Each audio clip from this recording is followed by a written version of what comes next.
धन्यवाद, बहुत बहुत शुक्रिया। सबसे पहले थिरू M.K. स्टालिन साहब, आपने ये एफर्ट किया कि हम सब लोगों को इकट्ठे किया और जो डिलिमिटेशन हो रही है उसके बारे में पहले ही अवेयर आपने किया। तो मैं अपने कन्वीनर अरविंद केजरीवाल साहब की तरफ से, आम आदमी पार्टी की तरफ से 100% आपके सपोर्ट में हैं। बहुत से सीनियर लोग बोले और साउथ का तो काफी नुकसान हो रहा है, मतलब लेकिन इसमें इनका मकसद जो है बीजेपी का, वो ये है जहां से हम जीतते हैं वहां सीटें बढ़ा लो, यहां से हम हारते हैं वहां कम कर लो, परसेंटेज अपने आप बढ़ जाएगी। पंजाब में ये जीतते नहीं है, पंजाब में इनकी एक भी सीट नहीं है सर, 13 में से, लेकिन पंजाब की सीटें बढ़ा रहे हैं। मैं एक मैथ और साइंस टीचर का बेटा हूं, आई नो दैट अगर out of 543 right now we have 13 seats, our percentage is 2.39% in the parliament. If they go to 850, as you said in your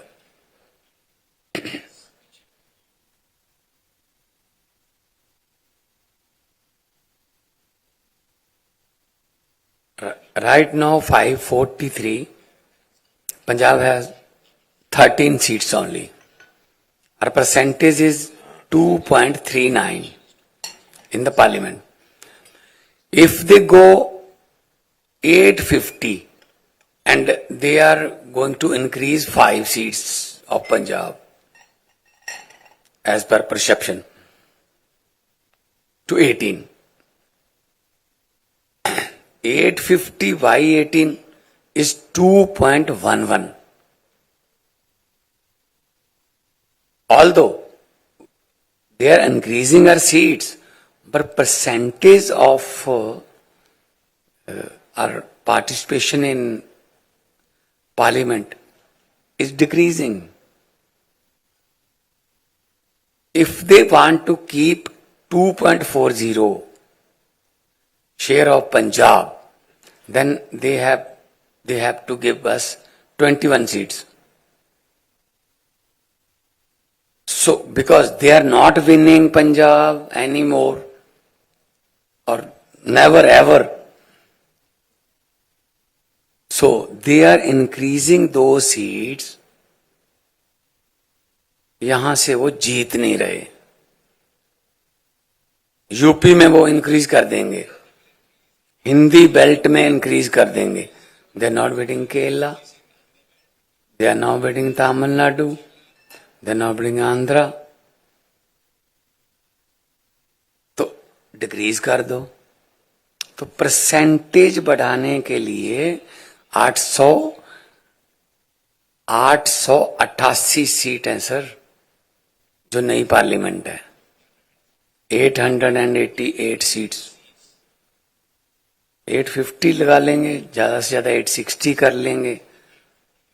ये इनका पहले से ही प्लान था कि साउथ को डिक्रीज कर देंगे, नॉर्थ को इंक्रीज कर देंगे, जहां जहां से हम जीतते हैं.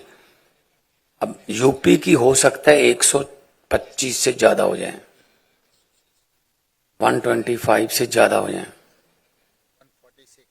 146 भी हो सकती हैं, डिपेंड्स के मूलधन 100, अगर ये 850 करते हैं, 870 कर दी तो ज्यादा भी हो सकती है। तो इस मामले में हम आपके साथ हैं। और ये तो कोई तरीका नहीं हुआ कि यहां से मैं संगरूर से जीतता हूं, और संगरूर में 2 डिस्ट्रिक्ट हैं सर, अब तो 3 हो गए, 3 डिस्ट्रिक्ट हैं। अगर मैं उन तीनों को ही एक एक एमपी सीट बना लूं, पहले मैं 1 जीतता हूं, फिर मैं 3 जीत जाऊंगा, बरनाला और मलेरकोटला। बठिंडा है, बठिंडा से मानसा बनवा लेंगे तो 2 सीटें बन जाएगी। फरीदकोट है, फरीदकोट से मोगा निकाल लेंगे, 2 सीटें बन जाएंगी। तो ये इनका जो प्लान है कि हम परसेंटेज वाइज वहां 880 में से 500 के आसपास हमारी हो जाए, जहां जहां हम जीतते हैं, चाहे छोटे छोटे पॉकेट बनाने पड़े। तो being a representative of Punjab sir, सबसे पहले कनिमोई जी का सबसे पहले धन्यवाद आपका, आपने हमें यहाँ बुलाया है। सारे देश की पार्टियां यहाँ बैठी हैं, और क्योंकि बहुत बड़े बड़े नेता सीनियर बैठे हैं, मैं तो बहुत ही जूनियर हूँ। तो विजयन साहब ने बहुत ही डिटेल में बताया कि जहां से ये नहीं जीतते वहां से ये जीतना ही नहीं चाहते, कि खत्म ही कर दो उसको, बस झंझट ही खत्म करो, नहीं जीतते तो नहीं जीते, खत्म, ट्राई भी नहीं करेंगे अगर अगली बार जीतने की, ये इधर से जीत लेंगे, इधर से। तो ये जो डिलिमिटेशन है इसका विरोध करेंगे। पंजाब का परसेंटेज कम हो रहा है, ऑल्दो सीट्स बढ़ाने की बात चल रही है, लेकिन परसेंटेज पंजाब का पार्लियामेंट में कम हो रहा है, तो हम वो तो बर्दाश्त नहीं करेंगे। हमारा तो 90% हमारा परसेंटेज देश की आजादी में है, और 2.39 हमारा पार्लियामेंट में है, और उस 2.39 को भी 2.11 पे लेके आना चाहते हैं। 90% कुर्बानियां, 90% जो हमारे योद्धाओं ने फांसियां ली, चाहे अंडमान देख लो, नाम लिखे हुए हैं पंजाबियों के, काला पानी बोलते थे उसको। तो हम तो ये बिल्कुल भी बर्दाश्त नहीं करेंगे कि हमारा परसेंटेज कम हो, बल्कि हम तो बढ़ाने के लिए बात कर रहे थे कि हमारा, और आपको पॉपुलेशन कम करने की सजा मिल रही है। इज इट ए पनिशमेंट कि आपने पॉपुलेशन कम कर ली तो आपकी सीटें कम कर देंगे, 39 से 31 कर देंगे, केरला की कम कर देंगे। तो मतलब ये तो इनका असल में वही वाला एजेंडा है जो कि किसी और को आने नहीं देना, हम नहीं रहना है। लेकिन वो सिकंदर पूरी दुनिया जीतता गया, जीतता गया, जीतता गया, लेकिन वापस आना भूल गया। जब वापस गया तो जितनों को भी जीत के गया था वो खड़े हो गए, कहते आजा, अब वापस कैसे जाएगा। तो इनको वापस जाना बड़ा मुश्किल हो जाएगा सर। जो जीतते गए, जीतते गए, जीतते गए, वापस जाना भूल गए। तो मैं तो यही कहता हूं, हम आपके साथ हैं सर। आम आदमी पार्टी की तरफ से, अरविंद केजरीवाल साहब की तरफ से, मेरे कन्वीनर हैं। तो पंजाब में हमारी फुल मेजॉरिटी है, दिल्ली में हम ऑपोजिशन में हैं। तो फुल्ली सपोर्ट सर, जहां कहोगे पंजाब में रखना है, नॉर्थ इंडिया में रखना है कोई फंक्शन, चंडीगढ़ आइए सर, दिल्ली आइए, जहां अमृतसर आइए, तो हम आपका सपोर्ट करेंगे। So nice of and other representatives from the various states gathered here. Greetings to you all. At the outset, on behalf of all of us, let me place my sincere gratitude to Thiru M.K. Stalin, the Honorable Chief Minister of Tamil Nadu, for gathering us all here together today. The proposal delimitation of Lok Sabha constituencies is hanging over our heads like the sword of Damocles. Various reports indicate that the BJP-led union government is going ahead into the delimitation process without any consultation. This sudden move is not driven by any constitutional principle or any democratic imperative, but by narrow political interests. The delimitation process, if it is undertaken after the census, will lead to a large increase in the number of seats of northern states, while there will be a significant reduction in the representation of the southern states in parliament. This will suit the BJP as they hold greater influence in the north. If delimitation is carried out purely on the basis of population, then Kerala and other southern states will suffer, as we have been bringing down our population since 1973, when the previous delimitation was carried out, in which the number of seats in the Lok Sabha was reorganized. Our states are now said to be punished precisely for our sincere implementation of the National Population Policy of 1976. When a state faithfully implements a nationally recognized policy, it deserves special consideration for that very reason. Not only is this consideration being denied, but we are even being penalized for fulfilling our duty to the nation. This is the crux of the current issue. The National Population Policy of 1976 was not intended only for specific regions of the country. It was declared by the Union government as a policy for the entire nation. However, many states failed to implement it effectively. Our states, on the other hand, have implemented it commendably. The Union government has praised us time and again for our achievement. Yet the same Union government is now punishing us for having achieved the target and going beyond it. The approach seems to be, now you have a smaller population, so now you deserve lesser funds and lesser representation. This is deplorable. Our states, which have implemented the national population policy with dedication upholding the broader national interest, are already being punished in another way. This punishment is in the form of cutting short our share of taxes that is constitutionally due to us. Our decreasing population is being cited to justifying it. Kerala's share, which was 3.875% during the 10th Finance Commission, has now dwindled to a paltry 1.925% in the 15th Finance Commission. Effective implementation of population control measures invariably leads to rise in the public health spending. However, while devolving funds, no special consideration is given for the same. If our parliamentary representation is further reduced, while our share of the nation's wealth continues to decline, we will face an unprecedented situation in which both our rightful share of funds and our political voice to demand them diminish simultaneously.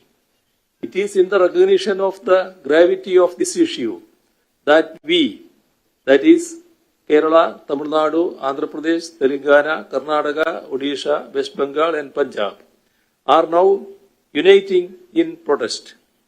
We are gathered here at the invitation of the Honorable Chief Minister of Tamil Nadu, Thiru M.K. Stalin, to mark the beginning of our coordinated resistance by forming a joint action committee.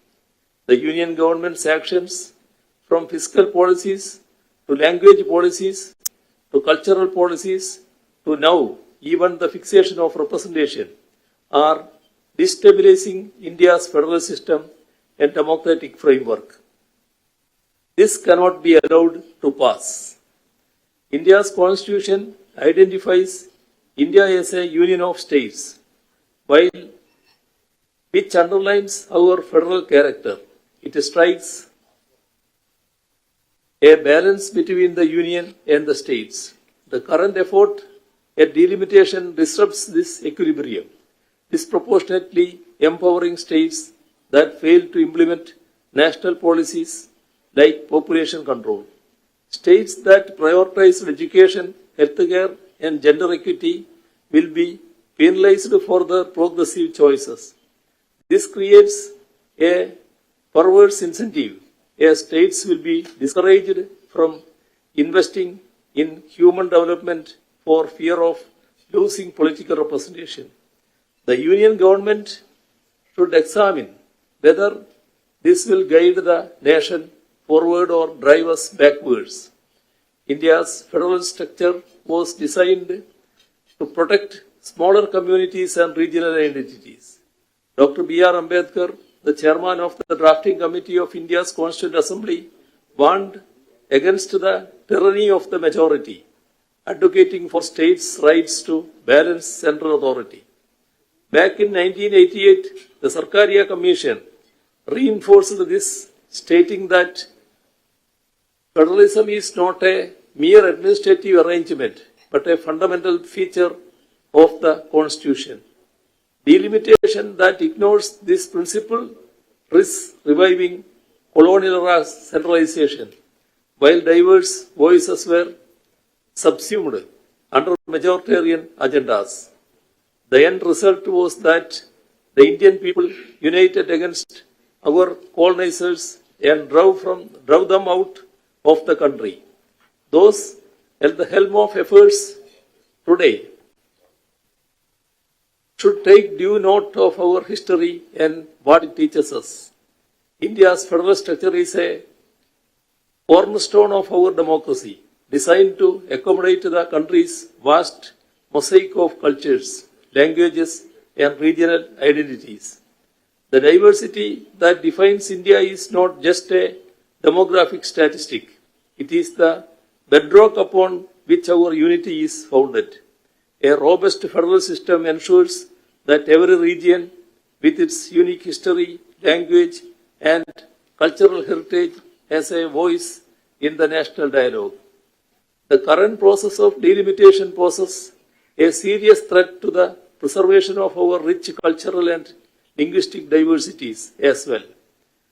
Redrawing constituencies solely on the basis of population without accounting for these vital cultural and linguistic factors risks the possibility of marginalizing those regions that have long preserved their distinct identities. This is especially critical for our states, which not only contribute to the nation's demographic fabric but also enrich its cultural landscape.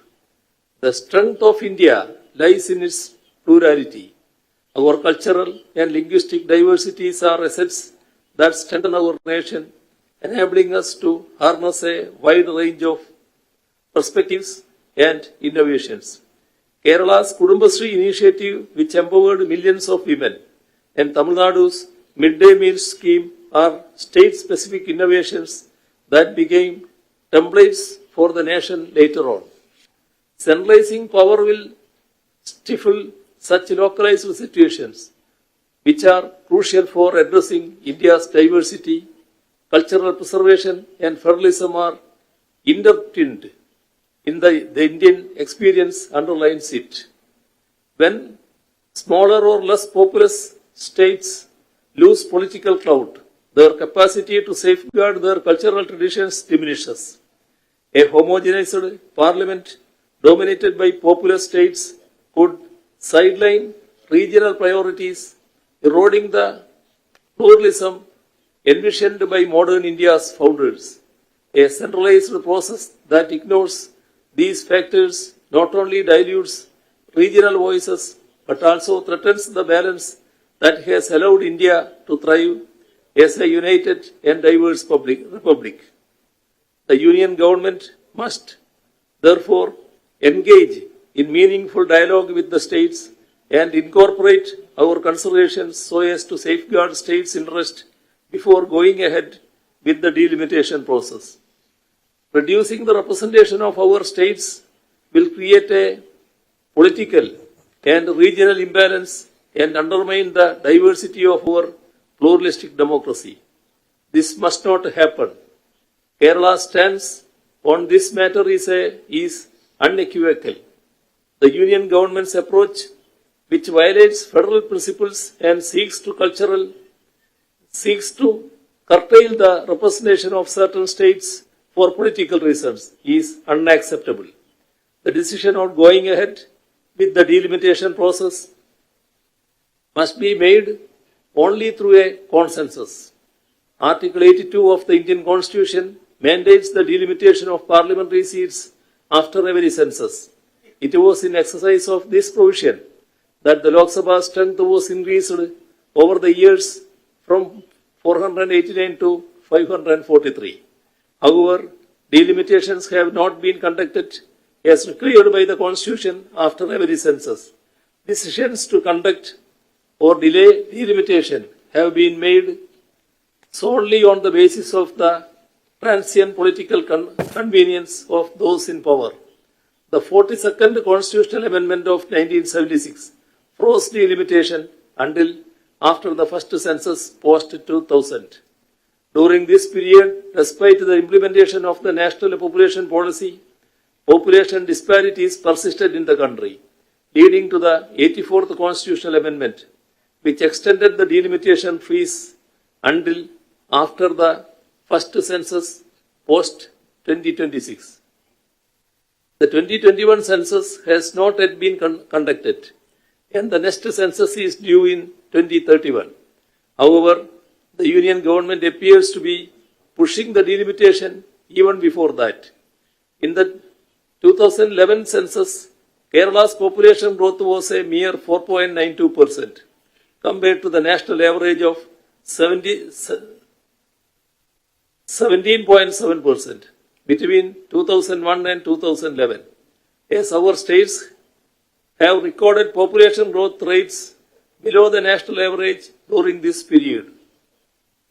The last reorganization of seats in the Lok Sabha was conducted in 1973 based on the 1971 census. At that time, Kerala accounted for 3.89% of India's population. However, due to the effective implementation of the National Population Policy over the next 4 decades, Kerala's share had shrunk to just 2.76% by 2011. If the delimitation exercise is carried out now, Kerala's reduced population will inevitably lead to fewer parliamentary seats. States being punished for successfully implementing population control policies is unconscionable. We are determined to resist this injustice. Federal principles and equitable representation must be upheld. While the political maneuvering behind the current delimitation effort is clear, it is imperative that the Union government also considers the broader implications for Indian federalism and the preservation of our cultural and linguistic diversities.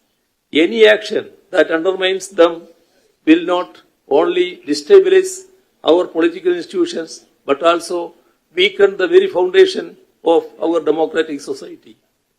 The Union government's arguments that our states will get additional seats on a pro rata basis cannot be taken at face value. The Union has not been able to clarify whether this pro rata distribution will be based on the current strength of parliamentary seats or on the basis of population figures. Therefore, the Union government should alleviate our fears. It is the Union's responsibility to refrain from unilateral measures and preserve the essence of democracy and federalism. We need to ensure that the delimitation exercise is carried out in such a way that our current proportional share of seats in the parliament is retained. This is the consensus that we all need to arrive at. I am sure that we will be able to do that, and that this meeting will serve as a strong foundation for the formation and functioning of the Joint Action Committee, which will take the steps forward in making our consensus upheld at the national level. Let me conclude by stating that federalism is not a gift from the Union, but a right of the states. Our collective resistance is not just about seats. It is a fight to preserve India's soul as a diverse and inclusive democracy. Thank you. Good morning, everyone. Tamil Nadu CM Stalin Garu, Honorable Kerala CM Sri Pinarayi Vijayan Garu, Honorable Punjab CM Sri Bhagwant Mann Garu, Honorable Karnataka Deputy CM Sri DK.Shivakumar Garu, leaders of various political parties. Firstly, I express my special appreciation for Tamil Nadu Chief Minister Stalin for bringing all of us together on this platform. We have shared a detailed note on our views on delimitation. We seek unity in South Indian states to fight jointly, as well Punjab. I will briefly summarize my point. Today, we have a big challenge facing the country. BJP is implementing a policy of demographic penalty. Since 1971, when India decided to adopt family planning as a national priority, South India has done very well, but big states in North India have failed.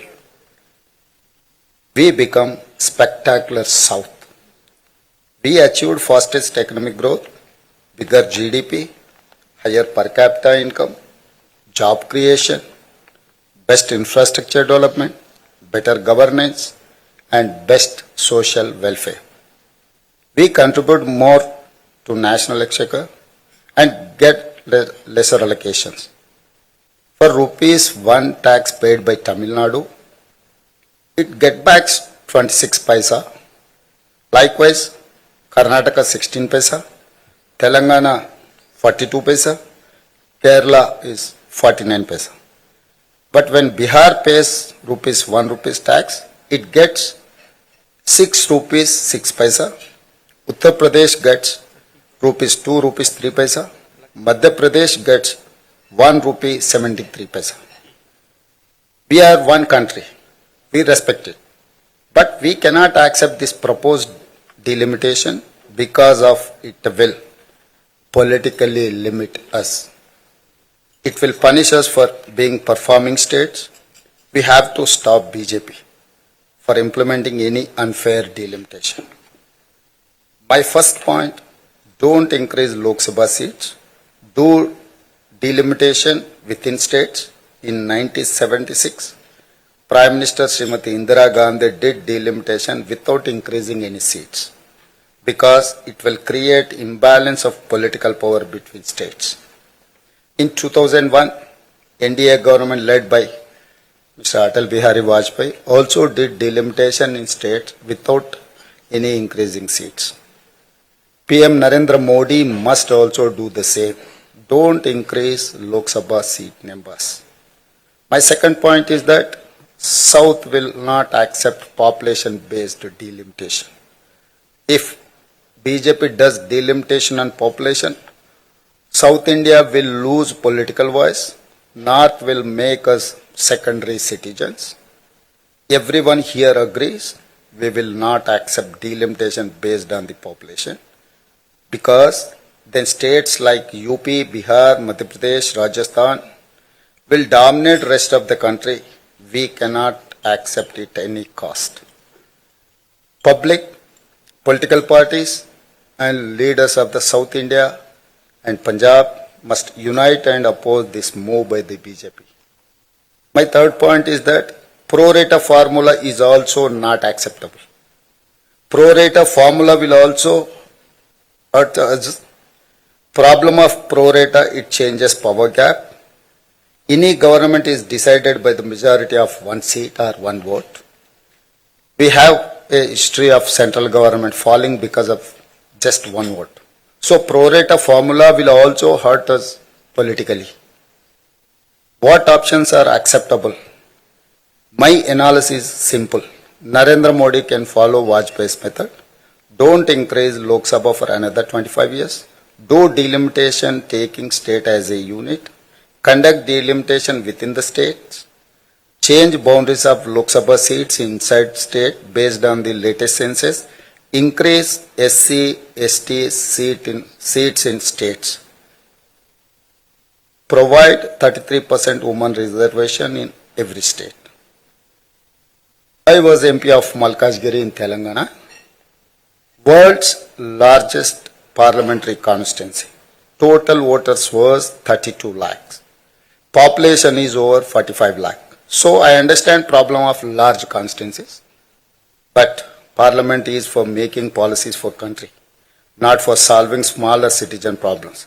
Most common public problems are solved at state level, at assembly level, at local body level. Here is my final demand and personal solution. It is time for Centre to end delimitation policy against the South and Punjab.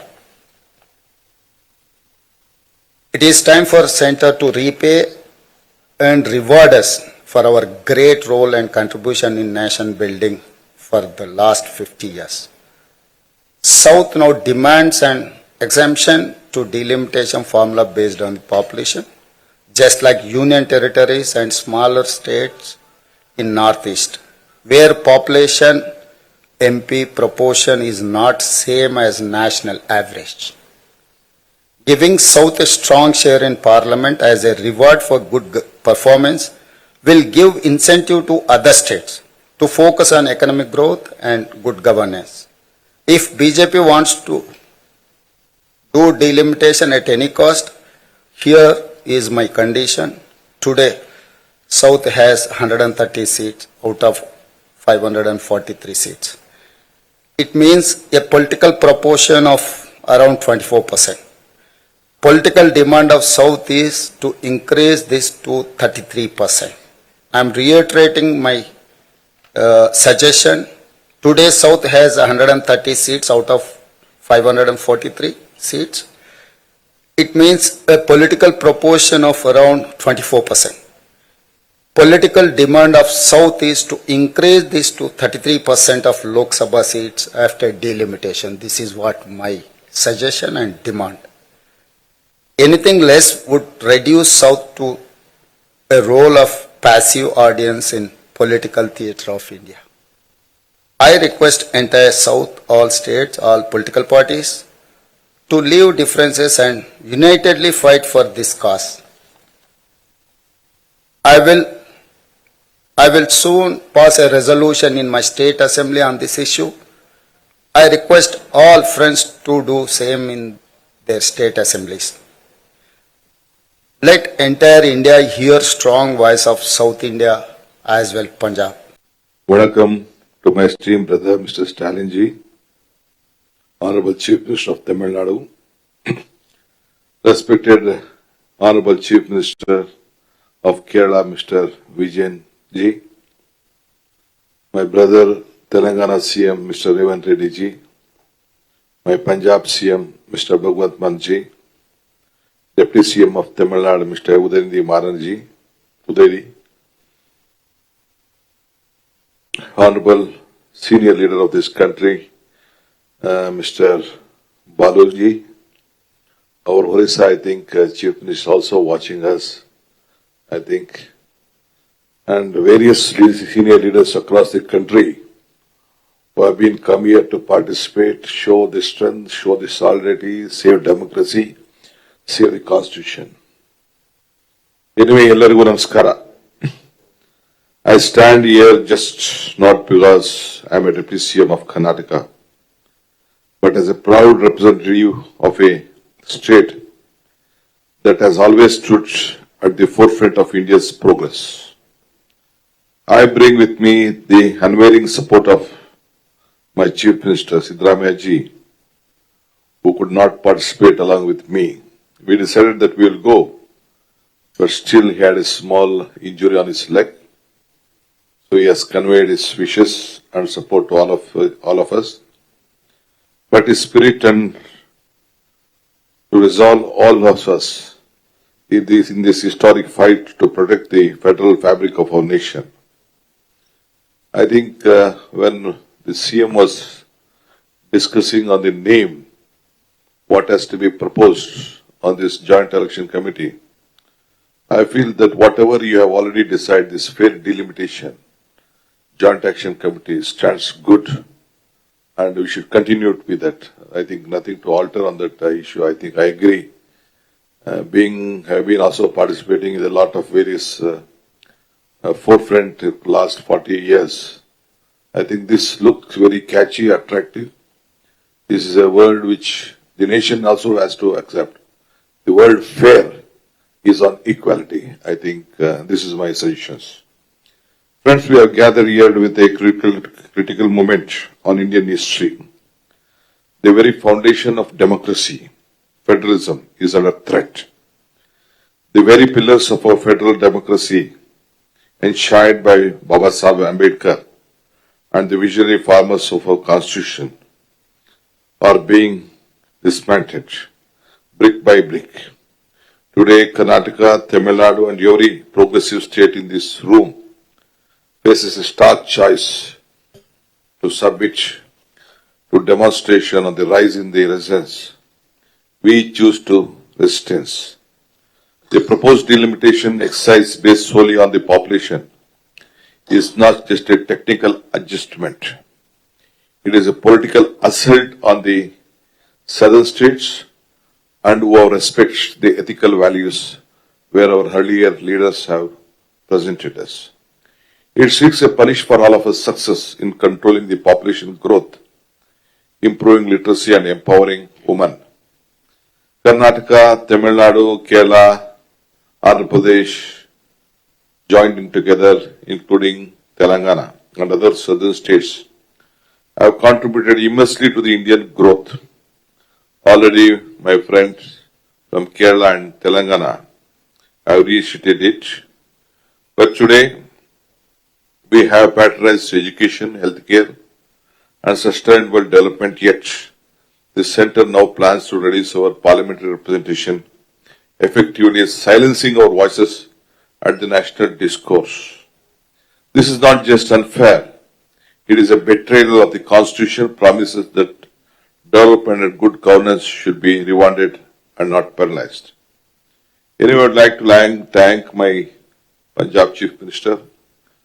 Though they have in the northern and the Punjab state, they have a different census issue, and the population wise, they have stood with us, they have joined with us, and so on behalf of all of us sitting here, especially from the northern, from the south to the north, so the relationship has continued, and let us stand joining together to fight this event.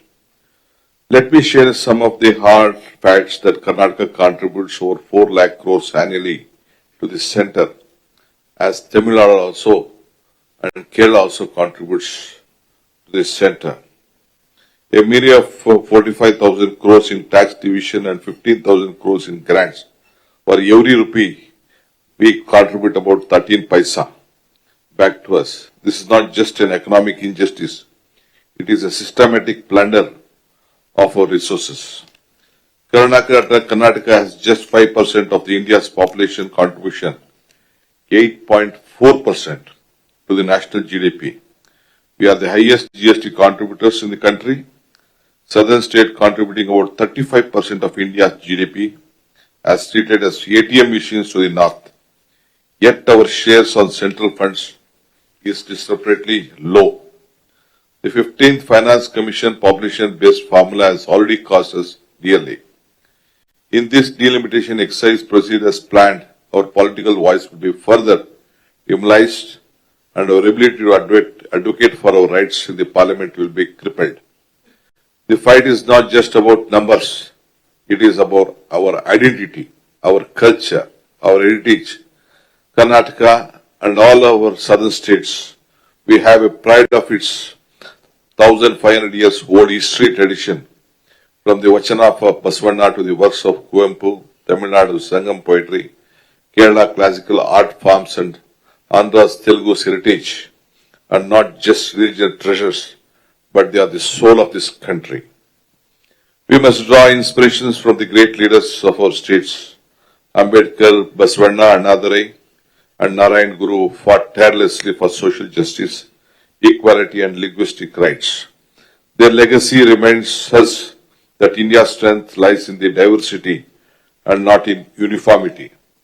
The delimitation exercise is not just about parliamentary seats, it is about the future of the federalism and India in India. If the centre produces with this unjust formula, it will be alter the federal balance, giving the separate power to the states that have failed to control the population growth.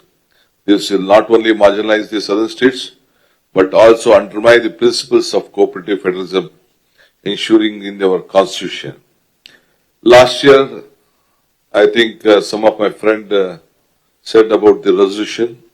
Last year, the Karnataka Legislative Assembly had unanimously passed a resolution rejecting any delimitation exercise based on the new census. We demand that 1971 census remain the basis for delimitation, as it rewards states for the efforts in the population control and systematic development. Friends, this is not a battle between the North and the South. It is a fight to reclaim the vision of India as a union of equal states. Let us unite and to demand. On the delimitation justice, a weighted formula that considers human development index, tax contributions, and population control. Representation must reflect the governance quality and not just population. Implement a floor limit on parliamentary seats for states that have equally controlled their population. This will ensure their voices are not marginalized. Strengthening the Rajya Sabha as a counterbalance to the Lok Sabha empowers states with greater legislative authority and structural role in the economic decisions making to ensure that development states are not sidelined.